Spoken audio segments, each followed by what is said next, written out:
Catus Maximus here. A little video about this vintage Rockwell 4684 commercial duty router. So yes, this is the routers that ended up being the 690s, or the Porter Cable 690s in their final iterations. Although Rockwell in particular had a lot of different models of router motors, which all shared the same diameter. The little round top R2D2 routers, which will also fit in the base, but this 4684 was in particular known as the D-handle router. A special part number just to designate that it had a short power cord. Now, if you ever find a router motor that has an abnormally short router cord, that usually means it did come with a D-handle base. So D-handles have been around for a long time. Oh, you're not supposed to see how much I paid for that. Not a bad price, $17 at a garage sale. A weird garage, well, it seemed weird because it was a big multi-family one. Everybody had their own color price tags. And I couldn't figure it out until they asked, and that's how they were keeping track of what family was selling what. I'll admit it was a pretty big garage sale. There were a lot of people there. Anyway, picked this up for a good price. These have these adjustment rings, so it's a friction ring that you set in one place, and as you rotate the router motor, you use this line to go along the friction ring to get measurements of how much you're actually moving the bit up and down, although most people just measure off the base. And the other reason is they just didn't have a very good system here. There's like a little thin wire metal clip, I believe, that was in this groove. And the ring had to have a loose fit so that this base could expand so you could actually adjust the router. And they always came loose, and then when you're using the router, they rattle around. So I found a lot of these Porter cables and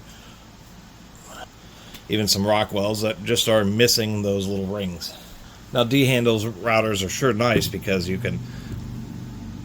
just have a real strong grip on them. They're a little bit extra, have more safety because you have a regular trigger switch, where a normal router you just turn it on and off. And it'll stay running until you flip the switch back off. Or on these, it's a spring-loaded trigger, so it's a little safer. If you have it jump or anything like that, you can let go and the router will shut down.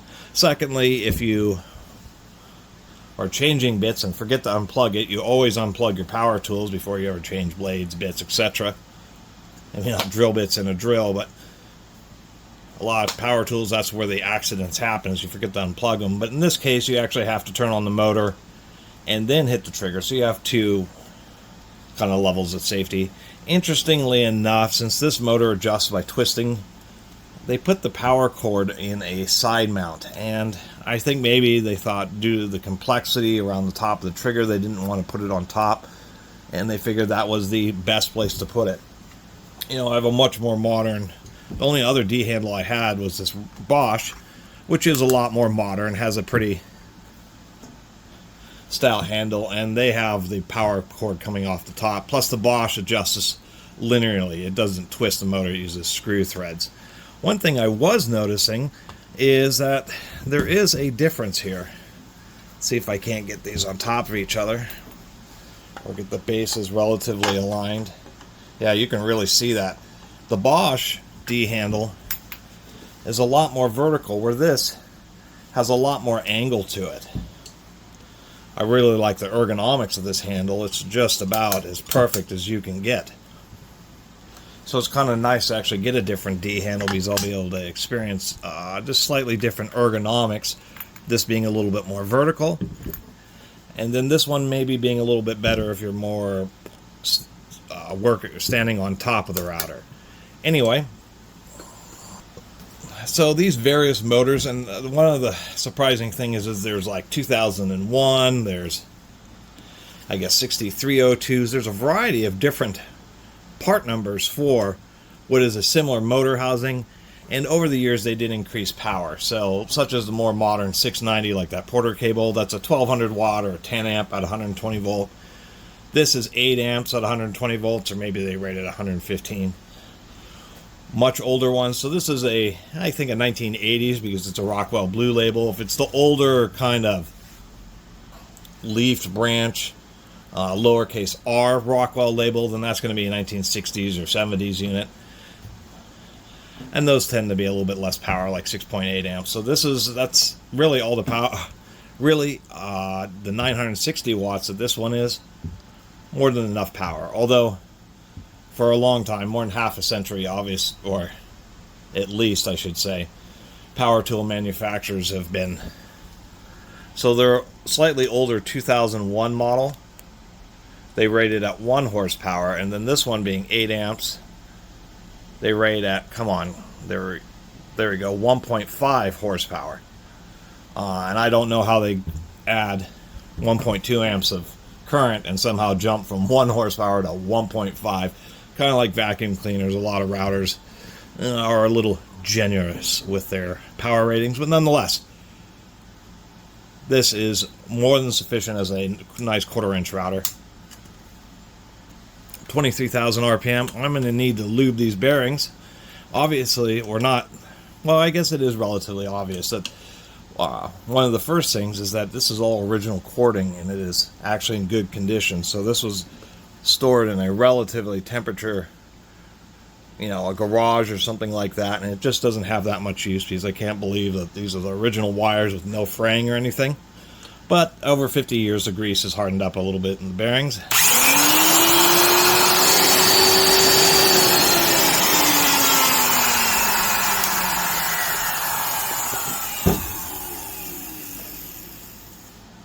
They're a little noisy, so we'll take a look inside it. But that's the kind of the big deal, is that D-handle routers have been around for a long time, and the Rockwell and Porter cable were some of the more common ones. Oddly enough, they cast Rockwell only on one side of the router base. I don't really understand that. We can put the handle on the other side. The only, I guess, criticism of this base is that it's a little bit thin here. This one is straight.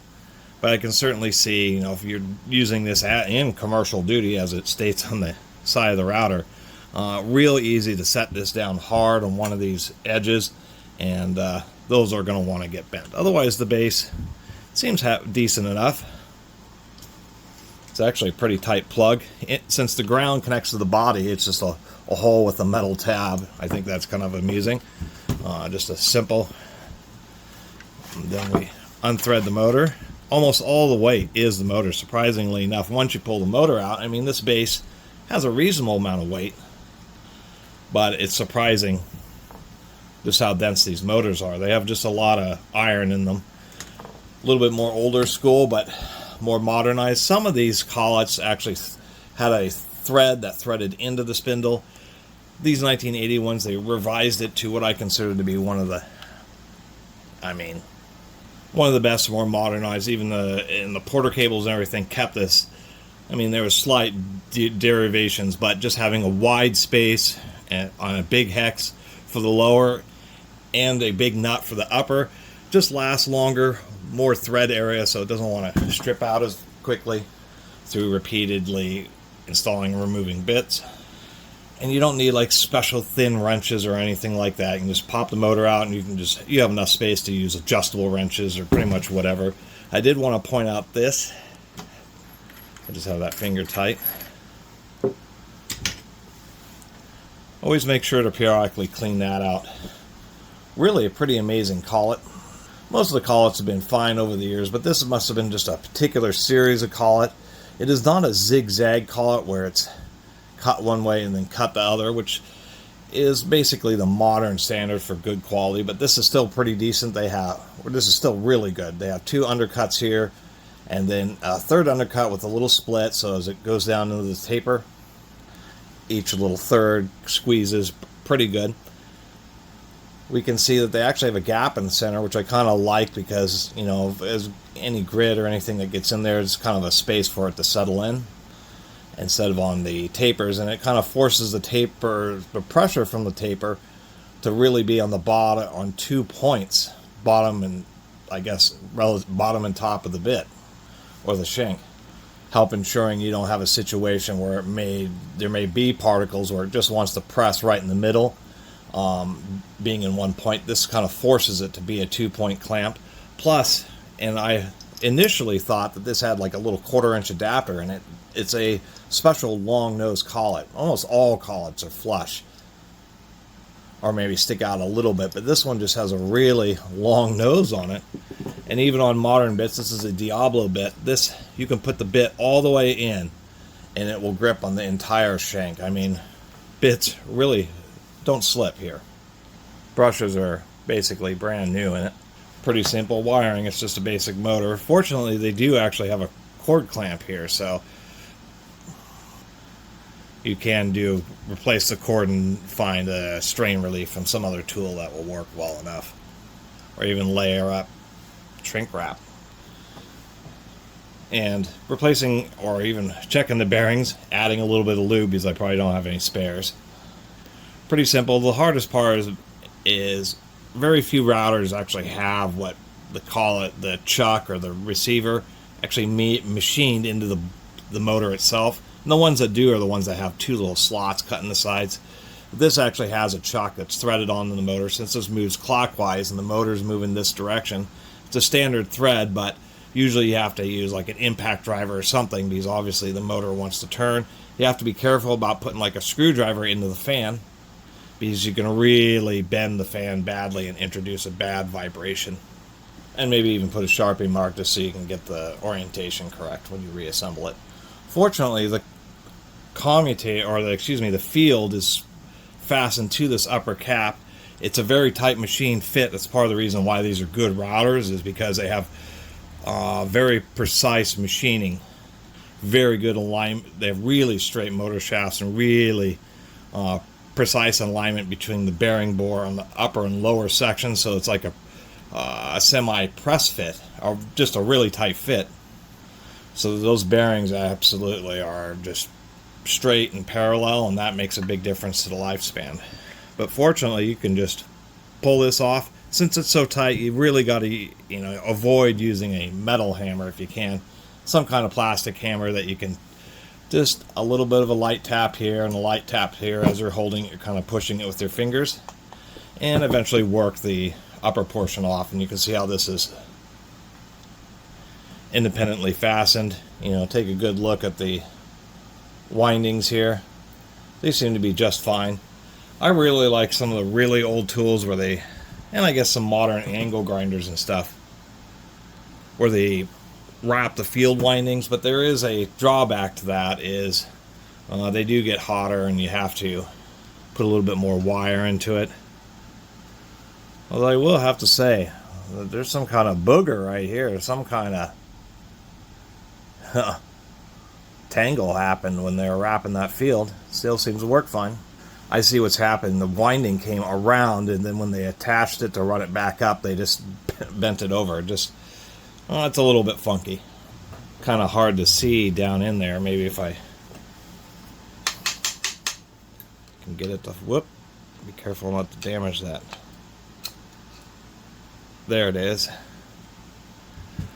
Don't lose this thing. This is what provides just a slight amount of tension on the bearings so that they can't, get into any kind of oscillations, which will destroy them really quickly. So they have a little tensioner here.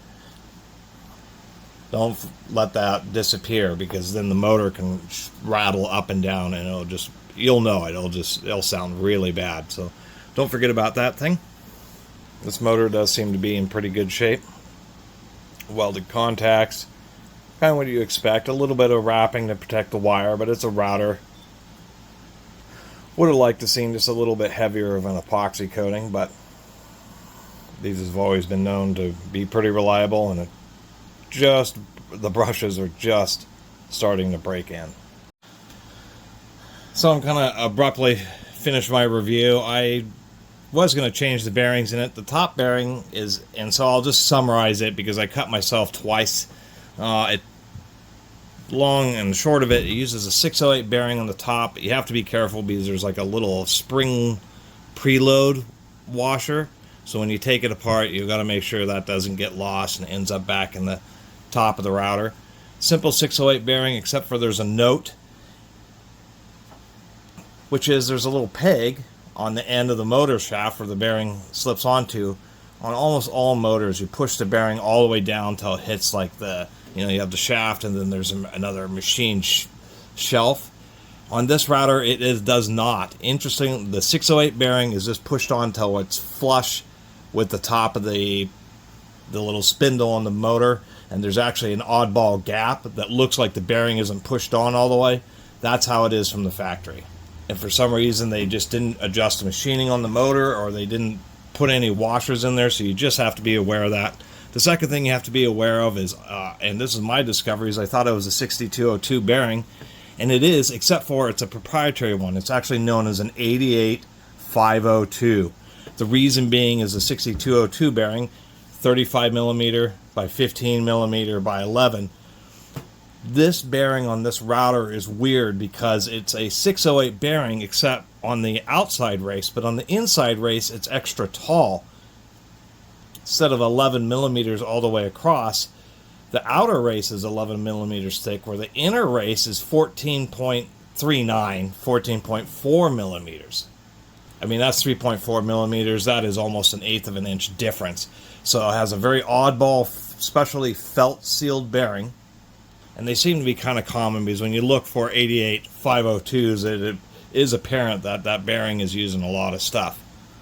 But it is. It's an oddball. You're going to have to special order it because you need the one that has a 11 millimeter outer race thickness, but a 14.4 millimeter or height, outer race height, and a 14.4 millimeter inner race height, known as a oddball 6202, actually an 88502.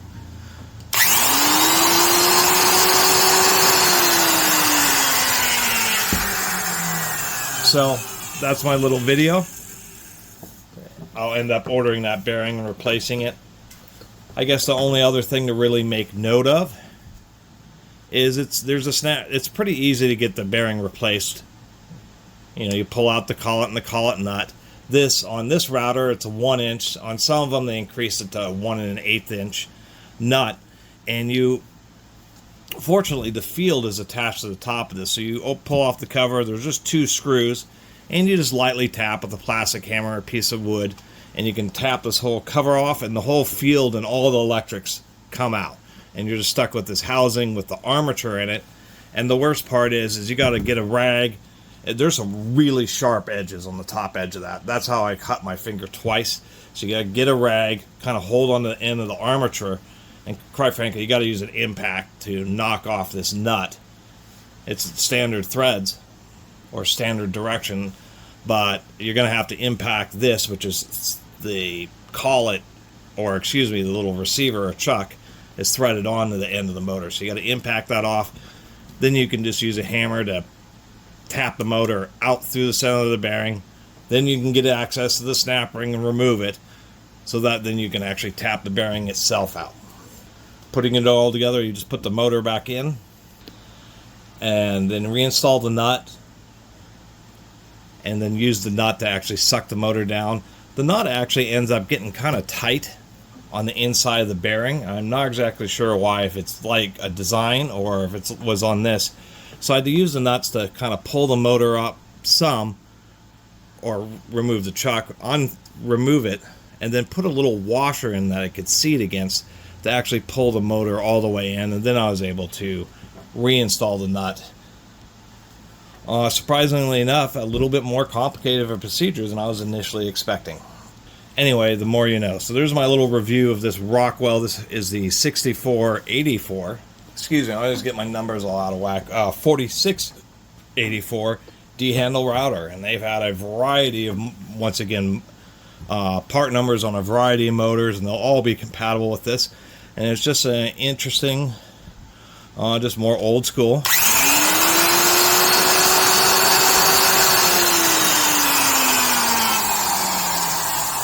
D-handle router. And one of the nice things about this one I actually like is that it has just a bit of a steeper handle angle than like that Bosch, and so it will be more comfortable to use in certain situations. And to boot, you get a little bit of extra safety with D-handles always, just because you have this handle that it's not just a knob, you have just a nice strong grip, you have a spring-loaded trigger, and you have technically dual power switches. And actually, I was just realizing, making sure to unplug the tool when you're changing bits. On a D handle, you do have the advantage of being able to unplug the tool right there at the handle. And then, of course, this has this kind of interesting idea what they did here. Why are those so out of whack? Which is having the plug come out the side. Anyway, a neat old router, and glad I could share it with you all, even if this video is a little discombobulated. Anyway, see you next time.